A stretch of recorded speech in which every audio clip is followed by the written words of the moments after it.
So yeah, winning the Say Award, yeah, big moment for me. Yeah, fantastic feeling or whatever. I think that it comes with a lot of responsibility, I have to say. You know, there's a big financial thing. What I want to do is spend that money wisely, put it back into the music community and artists that I work with, and use it to really just explore, new things creatively, like for myself and for people in my world as well. So, yeah.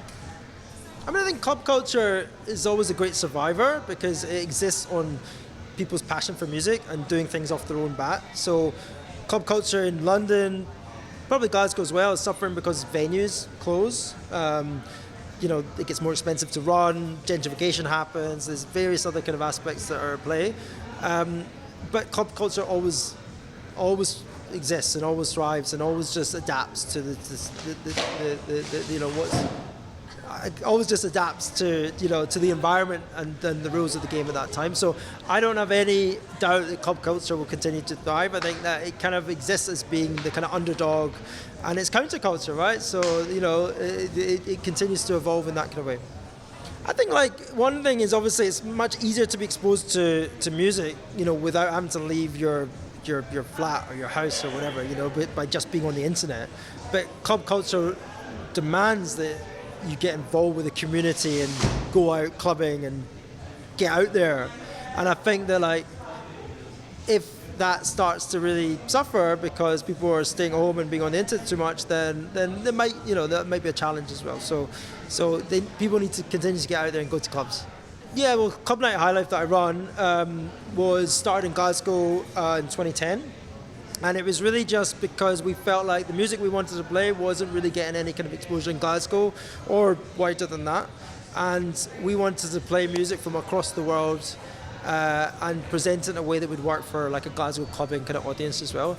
So we did that, and it was quite a big challenge because it was quite fresh and new and different to what was already happening. But eventually we got there and people kind of got on board, and it was really amazing to build a kind of community and a bunch of friends really to get involved with that club night and be involved with the party that we built. Well, I mean, I'm very lucky with music that I get to travel. I mean, that's just one of the great privileges. So anywhere I go, literally anywhere, I feel like it's a great opportunity and a great thing to be able to explore the world. I just come back from the States, so played in New York and Miami, and I've been to New York twice this year already, and this club called the Good Room is one of the best clubs I've had the opportunities to play. So that's kind of that's definitely up there. I really enjoy playing. I've been very lucky. I've played in Australia. I love playing to the audiences out there because they got the really up for attitude. When I've traveled into some of the African continent, it's a completely new experience for me to be able to do that. So that's in itself quite inspirational. And then also I played in India last year, and it's amazing there because there's a new scene that's kind of coming through, with electronic music at its heart.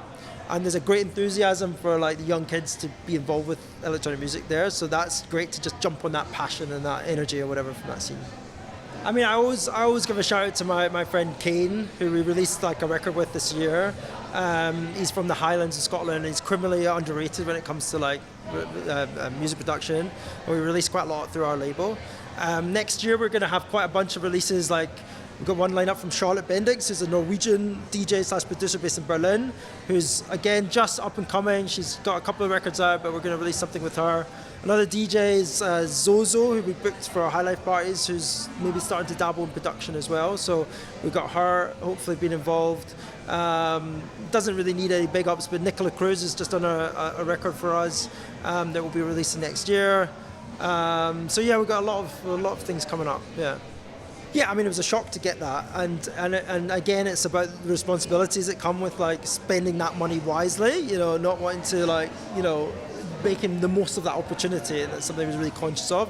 We learned a lot because I think some of it we didn't spend so wisely. We went down avenues that maybe weren't quite right, so we learned from that. But ultimately, it helped to boost the profile, get the record out there to more ears, and really kind of help to firmly establish what we were doing and maybe my name a little bit more. So yeah, I mean, it's a godsend to be honest.